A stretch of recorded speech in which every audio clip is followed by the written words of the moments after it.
352.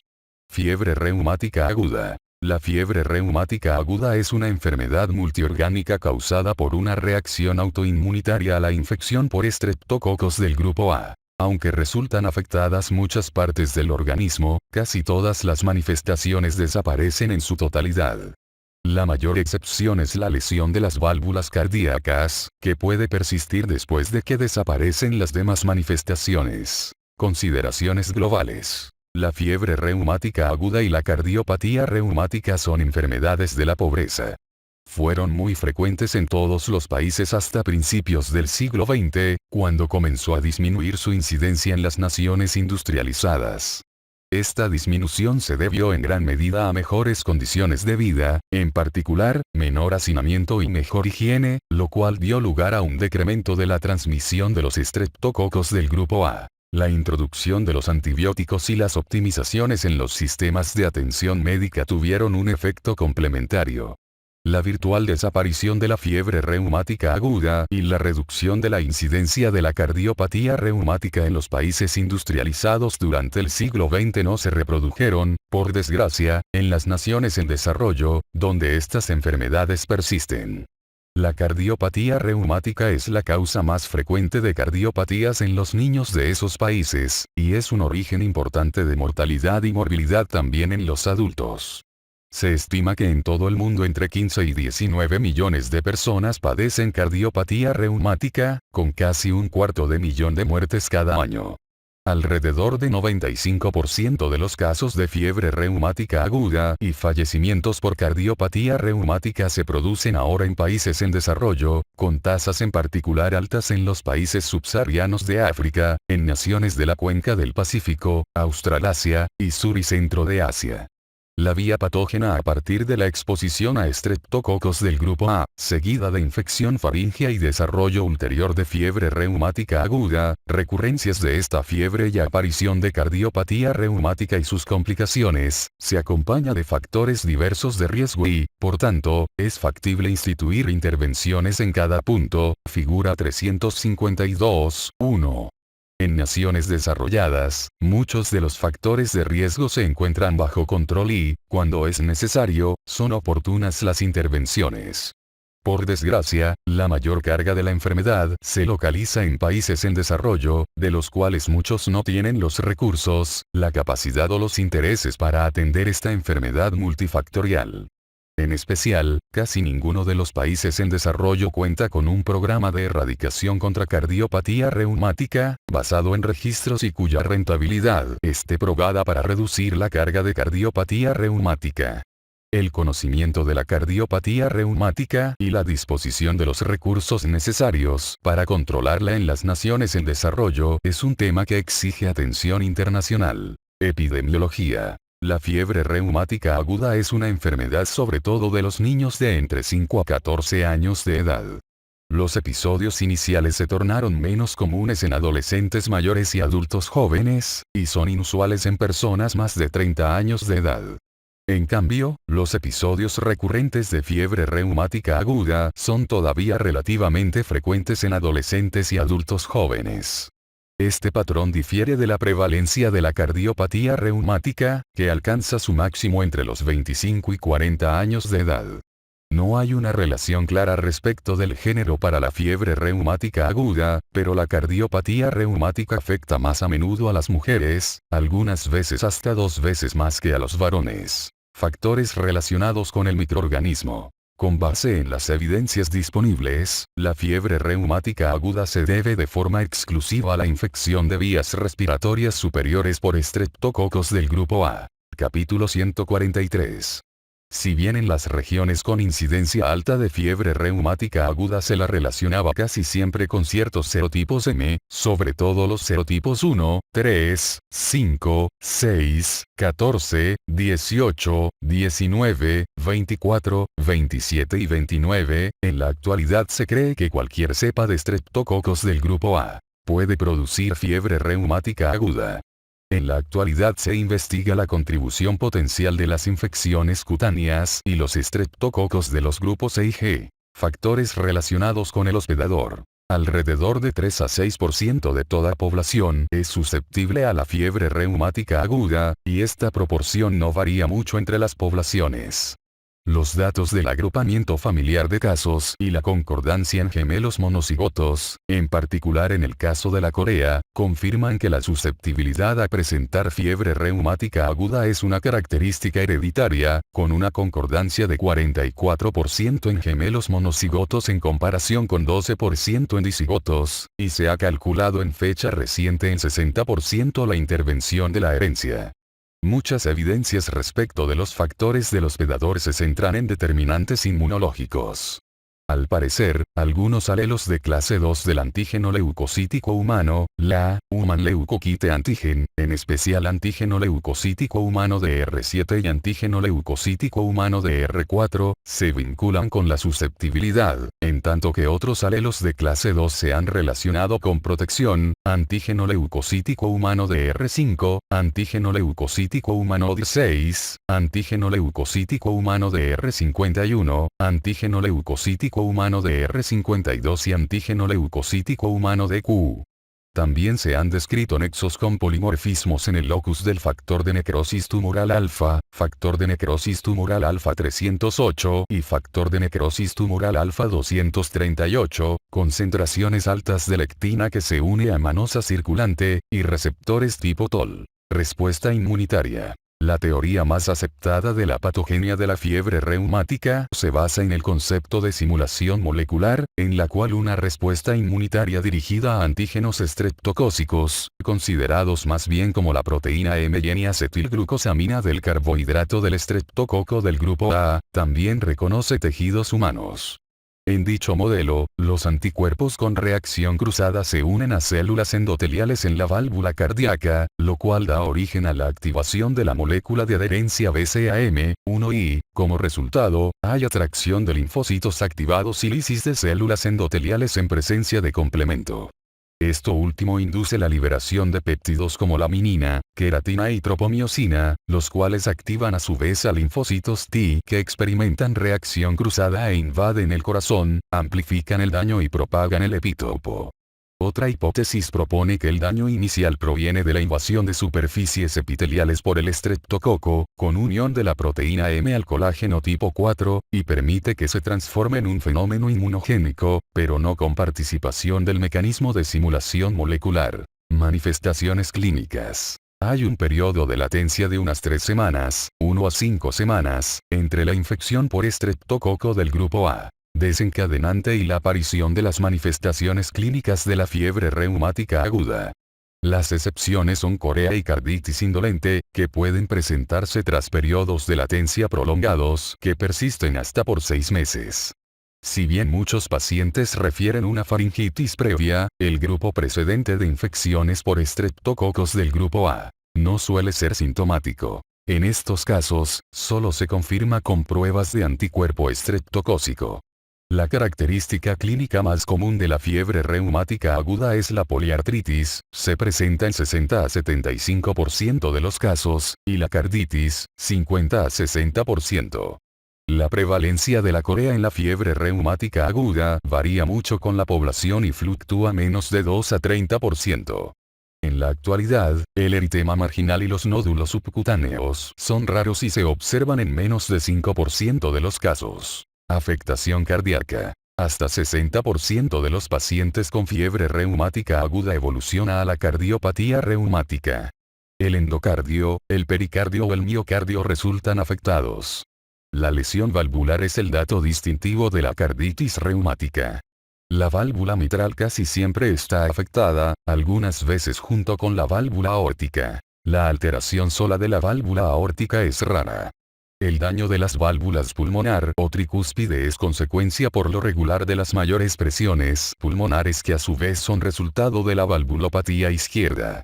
El comienzo del daño valvular origina insuficiencia y, con el paso de los años, casi siempre como consecuencia de episodios recurrentes, hay engrosamiento, cicatrices y calcificación de valvas y estenosis valvular, figura 352.2. Véanse los videos 352.1 y 352.2. Por tanto, la manifestación característica de la carditis en personas que no estaban afectadas es la insuficiencia mitral, que en ocasiones se acompaña de insuficiencia aórtica.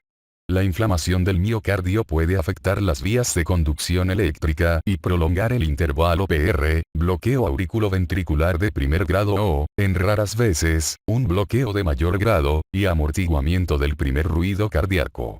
Muy a menudo los pacientes con cardiopatía reumática no tienen síntomas durante muchos años antes de que evolucione la valvulopatía al grado de provocar insuficiencia cardíaca. Además, sobre todo en entornos de escasos recursos, por lo regular no se establece el diagnóstico de fiebre reumática aguda y, por tanto, niños, adolescentes y adultos jóvenes pueden tener cardiopatía reumática sin saberlo. Dichos casos se diagnostican por medio de ecocardiografía. La auscultación es poco sensible e inespecífica para el diagnóstico de cardiopatía reumática en personas asintomáticas. Se ha vuelto una práctica más generalizada la detección ecocardiográfica sistemática de escolares en poblaciones con tasas altas de cardiopatía reumática, y se ha facilitado con los adelantos tecnológicos en aparatos portátiles de ecocardiografía y la disponibilidad de guías por consenso para el diagnóstico ecocardiográfico de cardiopatía reumática, cuadro 352-1. Si bien el diagnóstico confirmado de cardiopatía reumática en la ecocardiografía de detección debe llevar a instituir profilaxis secundaria, no se ha determinado la importancia clínica de cardiopatía reumática dudosa. Afectación articular. La forma más frecuente de afectación articular en la fiebre reumática aguda es la artritis, es decir, evidencia objetiva de inflamación, con articulaciones calientes, hinchadas, enrojecidas o dolorosas al tacto, y la afectación de varias articulaciones, esto es, poliartritis. Este último signo casi siempre es migratorio y se desplaza de una articulación a otra en un lapso de horas.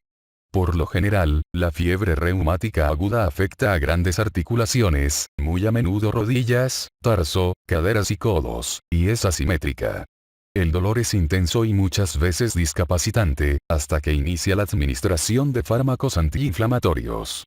También es relativamente frecuente la afectación articular menos grave, y se ha reconocido como una posible manifestación importante en poblaciones de alto riesgo, según la revisión más reciente de los criterios de Jones. La artralgia sin signos objetivos de inflamación articular se localiza en articulaciones grandes con las mismas características migratorias que la poliartritis. En algunas poblaciones, el signo inicial de fiebre reumática aguda puede ser la monoartritis aséptica, que a su vez es resultado del inicio temprano del consumo de fármacos antiinflamatorios, antes de que se defina el patrón migratorio típico. Las manifestaciones articulares de la fiebre reumática aguda responden muy bien a los salicilatos y a otros antiinflamatorios no esteroideos, NSAID, non-steroidal anti-inflammatory drugs. En realidad, es improbable que la afectación articular que persiste más de 1 o 2 días después de iniciar la administración de salicilatos se deba a fiebre reumática aguda. Corea. La corea de Sydenham se presenta sin ninguna otra manifestación, aparece tras un periodo de latencia prolongado después de una infección por estreptococos del grupo A, y se observa sobre todo en mujeres. Los movimientos coreiformes afectan en especial la cabeza, lo cual produce movimientos característicos de la lengua, y las extremidades superiores, capítulo 428. Estos pueden ser generalizados o estar restringidos a un lado del cuerpo, hemicorea.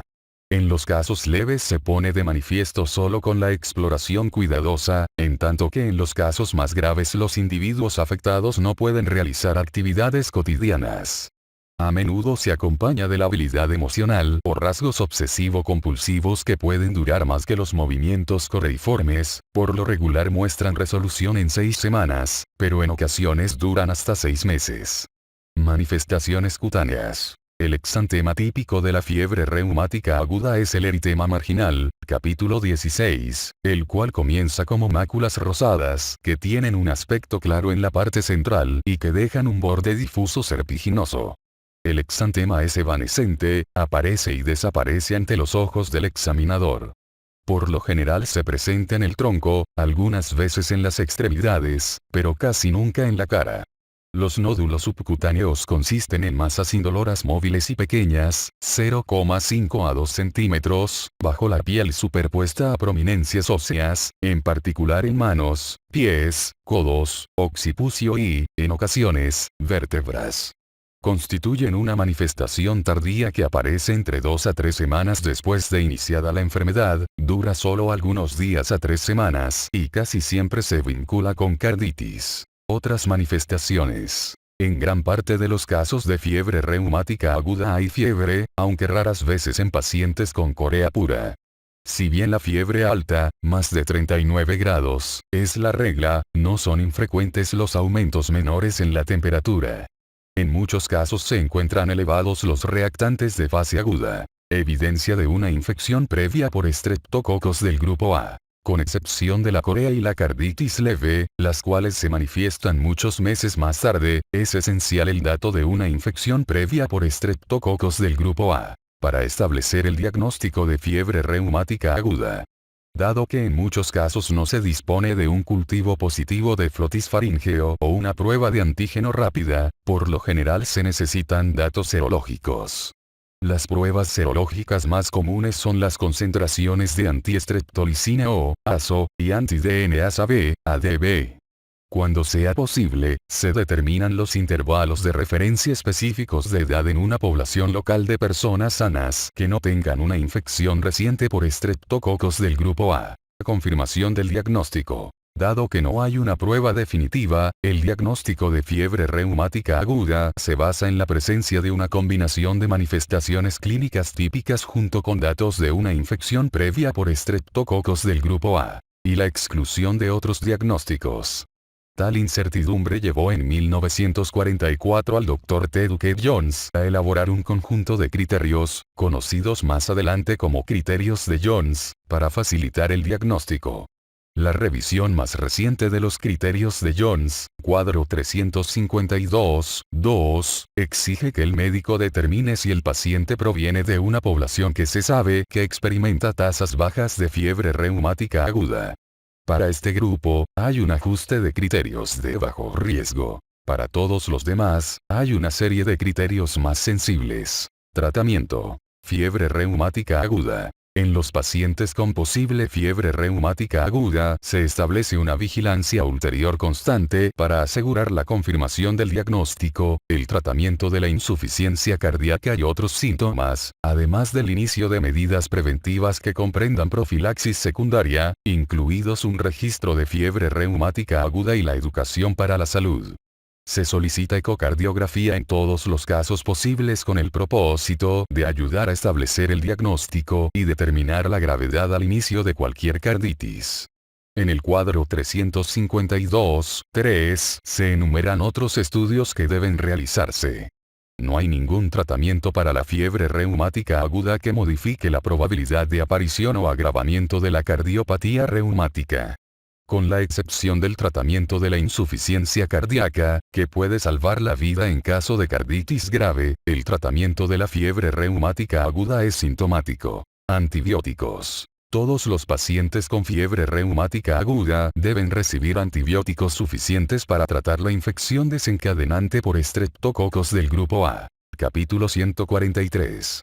La penicilina es el fármaco de elección y se administra por vía oral, como fenoximetilpenicilina, 500 mg 250 mg para niños menos de 27 kilos vía oral cada 12 horas, o amoxicilina, 50 mg por kilo máximo 1 gramo por día durante 10 días, o en una sola dosis de 1,2 millones de unidades, 600.000 unidades para niños menos de 27 kilos, intramuscular de penicilina G benzatínica. Salicilatos y antiinflamatorios no esteroideos. Pueden utilizarse para tratar la artritis, la artralgia y la fiebre, una vez que se confirma el diagnóstico. No son de utilidad en el tratamiento de la carditis o la corea.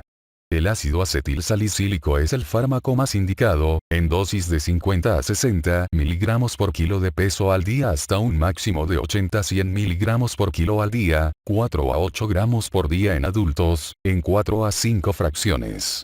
Con dosis mayores, es importante vigilar al paciente en busca de síntomas de salicilismo, como náusea, vómito o acúfenos. Si aparecen tales manifestaciones es necesario reducir la dosis. Cuando los síntomas agudos se resuelven de forma importante, por lo regular en las primeras 2 semanas, pueden disminuirse las dosis altas a 50 a 60 miligramos por kilo al día durante 2 a 4 semanas más. Después de 3 semanas de interrumpir el fármaco, algunas veces reaparecen la fiebre, los signos articulares y los reactivos de fase aguda altos. Ello no implica una recurrencia y puede comenzarse de nuevo el uso de salicilatos por un lapso breve. En vez del ácido acetil salicílico, una alternativa útil es el naproxeno en dosis de 10 a 20 miligramos por kilo al día, con la ventaja adicional de que se administra 2 veces al día. Insuficiencia cardíaca congestiva. Glucocorticoides. El empleo de glucocorticoides en la fiebre reumática aguda es todavía controvertido. 2 metaanálisis no han logrado demostrar un beneficio de los glucocorticoides en comparación con placebo o salicilatos para mejorar el pronóstico de la carditis a corto o más largo plazo. Sin embargo, los estudios incluidos en estos metaanálisis tuvieron lugar hace más de 40 años y no se emplearon los fármacos administrados con regularidad en la actualidad. Muchos médicos tratan los casos de carditis grave, que producen insuficiencia cardíaca, con glucocorticoides porque consideran que pueden reducir la inflamación aguda y favorecer una curación más rápida de la insuficiencia. Sin embargo, los beneficios potenciales de este tratamiento deben equilibrarse con los posibles efectos adversos. Si se recetan, se recomienda la prednisona o la prednisolona en dosis de 1 a 2 miligramos por kilo por día, máximo 80 miligramos, y a menudo solo se necesitan durante algunos días o hasta por un máximo de 3 semanas. Tratamiento de la insuficiencia cardíaca. Véase el capítulo 253. Reposo en cama. Las recomendaciones habituales del reposo en cama a largo plazo, alguna vez parte fundamental del tratamiento, ya no suelen ponerse en práctica. Más bien, el reposo en cama se prescribe según se necesite mientras haya artritis y artralgia, y en los pacientes con insuficiencia cardíaca. Una vez que se controlan bien los síntomas, puede iniciarse la movilización según se tolere. Corea. Los fármacos para controlar los movimientos anormales no alteran la duración o el desenlace de la corea. En los casos más leves se recomienda proporcionar un ambiente tranquilo. En los enfermos con corea grave, la carbamazepina o el valproato sódico son preferibles al haloperidol. Es posible que no se observe una respuesta durante 1 a 2 semanas, y los fármacos deben continuarse durante al menos 1 a 2 semanas luego de la desaparición de los síntomas. Hay evidencias recientes de que los corticosteroides son eficaces y permiten una atenuación más rápida de los síntomas en la corea. Deben considerarse en casos graves o resistentes.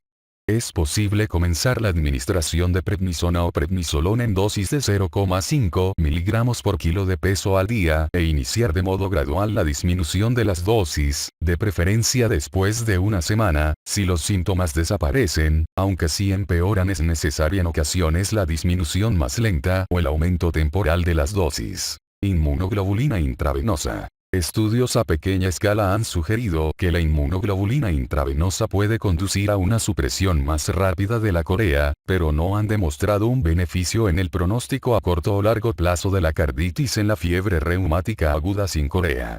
Ante la falta de mejores datos, no se recomienda la inmunoglobulina intravenosa, excepto en casos de corea grave resistente a otros tratamientos. Pronóstico. Sin tratamiento, la fiebre reumática aguda tiene una duración promedio de 12 semanas. Con tratamiento, los pacientes casi siempre reciben el alta médica en 1 o 2 semanas. Se vigilan los marcadores inflamatorios cada 1 a 2 semanas hasta que se normalizan, por lo regular en las primeras 4 a 6 semanas, y se lleva a cabo una ecocardiografía luego de un mes para determinar una posible progresión a la carditis. Los casos con carditis más grave necesitan vigilancia clínica y ecocardiográfica rigurosa a largo plazo. Una vez que se resuelve el episodio agudo, la prioridad consiste en asegurar el seguimiento clínico ulterior a largo plazo y adoptar un régimen de profilaxis secundaria. Los pacientes deben incluirse en el registro local de fiebre reumática aguda, si existe alguno, y se establece contacto con los médicos de atención primaria para asegurar un plan de seguimiento y administración de profilaxis secundaria antes de darlos de alta. A los enfermos y sus familias también se les informa sobre la enfermedad, con énfasis en la importancia de cumplir con la profilaxis secundaria. Prevención. Prevención primaria. En condiciones ideales, la prevención primaria comprende la eliminación de los principales factores de riesgo de infección estreptocócica, en particular el hacinamiento. Esto es difícil en la mayor parte de los lugares donde es común la fiebre reumática aguda.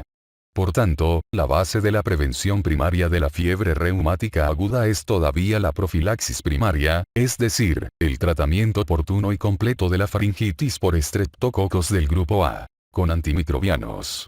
Si se instituye durante los primeros 9 días después de iniciada la disfagia, el régimen de penicilina, como se describió para el tratamiento de la fiebre reumática aguda, previene casi todos los casos. En sitios en que son frecuentes fiebre reumática aguda y cardiopatía reumática, pero no se cuenta con el diagnóstico microbiológico de faringitis por estreptococos del grupo A, como en países de escasos recursos, las guías de atención primaria recomiendan tratar a todo paciente de faringitis con penicilina o, de manera alternativa, utilizar un algoritmo clínico para identificar a individuos que muestran una mayor probabilidad de padecer faringitis por estreptococos del grupo A. Estas medidas, aunque son imperfectas, reconocen la importancia de la prevención de fiebre reumática aguda a costa de tratar en grado excesivo muchos casos de faringitis sin relación con estreptococos del grupo A. Prevención secundaria. El elemento básico para erradicar fiebre reumática aguda y cardiopatía reumática es la prevención secundaria. Los pacientes con fiebre reumática aguda están expuestos a un riesgo mucho mayor que el de la población general de presentar un nuevo episodio de fiebre reumática aguda después de una infección por estreptococos del grupo A. En consecuencia, deben someterse a profilaxis de largo plazo con penicilina para prevenir recurrencias. El mejor antibiótico para la profilaxis secundaria es la penicilina G benzatínica, 1,2 millones de unidades o 600.000 unidades si la persona pesa menos de 27 kilos, aplicada cada 4 semanas. Puede administrarse cada 3 semanas, o incluso cada 2 semanas, cuando se considera que el enfermo tiene un riesgo en particular alto. No obstante, cuando se puede lograr el cumplimiento estricto con la dosificación de cada 4 semanas, rara vez es necesario aplicar dosis más frecuentes. Después del esquema anterior puede administrarse 2 veces al día penicilina B oral, 250 miligramos, pero es menos eficaz que la penicilina G benzatínica. Los pacientes alérgicos a este fármaco reciben 250 miligramos de eritromicina 2 veces al día.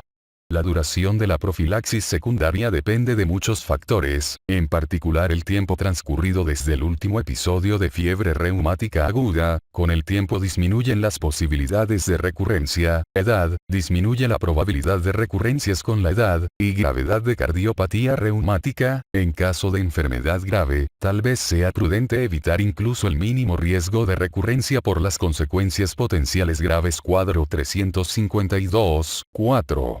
La profilaxis secundaria se establece mejor como parte de un programa coordinado de erradicación de cardiopatía reumática, con base en un registro de pacientes. Los registros mejoran la posibilidad de vigilar a los enfermos e identificar a quienes no cumplen con el esquema profiláctico, e instituir medidas para mejorar el cumplimiento clínico.